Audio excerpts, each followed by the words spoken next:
Значи проблемот веќе континуирано секоја година општина Делчево презема соодветни активности и мерки за решавање на овој проблем. Пример, во пособерените податоци во 2017 година општина Делчево објави јавна набавка на услуги за обавување, прифаќање и третирање на куќни скитници и други нерегистрирани куќиња на општина Делчево во постапка за барање на прибирање на понуди кога проценената вредност на договорот за јавна набавка на услуги е до 5000 евра во денарска противвредност. Значи, беше донесена одлука за поништување на истата постапка, поради тоа што не беше поднесена ниту една понуда од страна на економски оператор. По тоа, општина Делчево преземе нови мерки, така во 2018 година е склучен договор за вршење на услуга со странката ветеринарна станица Здравје Делчево за време во период од една година. Во овој договор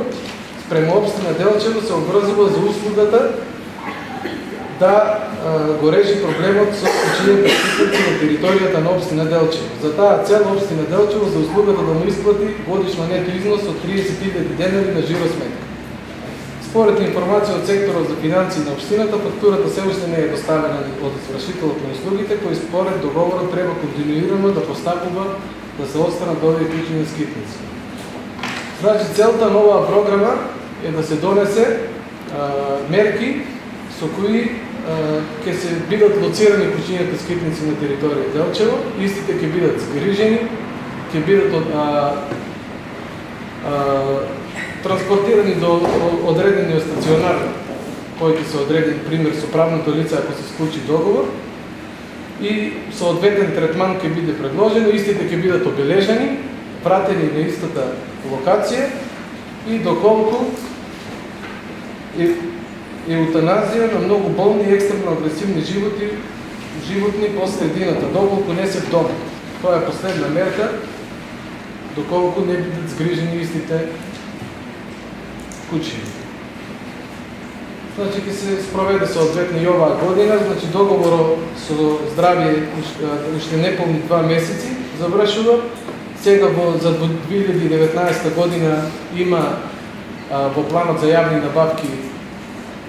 испланирана оваа мерка, доколку се одлучи да се распише тендер за оваа постапка,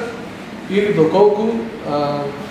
комунален инспектор заедно со јавното предпријатие ќе извршат контрола, доколку Здравје, како едини во нашата општина, ги исполнува условите за третман на овие животни, да се склучи нов договор со кој би се отстранили куќињата скитници на територијата на општина Делчево. На домашни животни,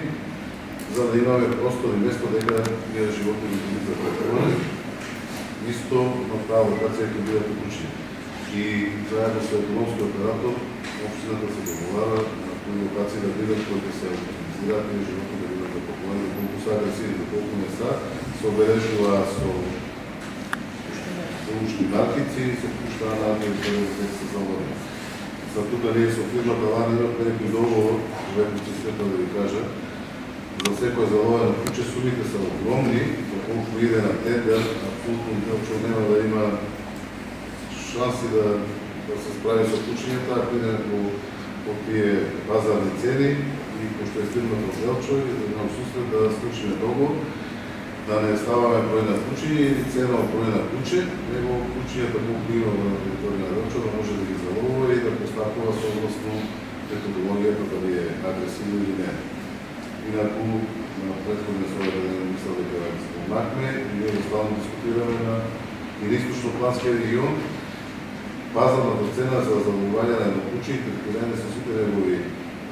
потреби кои се, кои спомнахме претходно, е 15.000 денари. Сега е несразмерно ние за 3.000 денари да даваме за Родаче како општина, што најголем дел од општините, за финансската ситуација на сите, а 15.000 денари да даваме за едно куќе. Ветеринарната станица Здравје, пошто во Делчево, значи и веднага сусрет да може да залови повеќе куќиња, има за одреден број кафези спреман,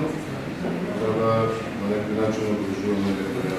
баланс кога Делчевското куќиње.